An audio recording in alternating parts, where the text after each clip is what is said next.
As students in the Houston area start school online today, there are still a lot of questions about the rest of the year.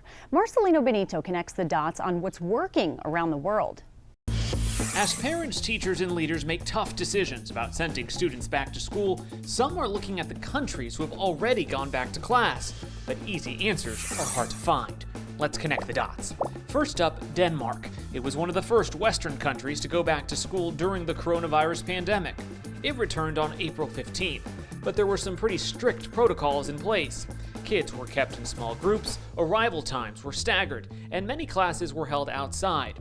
They've suffered no significant spikes in cases. South Korea reopened in phases starting on May 20th. Its return to class has not been quite as smooth. There are plenty of rules in place, temperatures are checked, masks are required along with social distancing.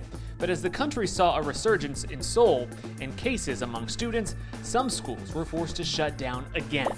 Israel returned to class in early May. At the time, the country had pretty low transmission rates of coronavirus.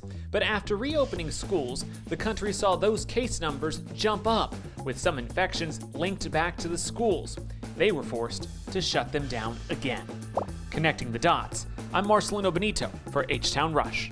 Marcelino, thank you for that. And for more information on your district's plan, just text the word school to 713-526-1111 and we'll send you a link with information.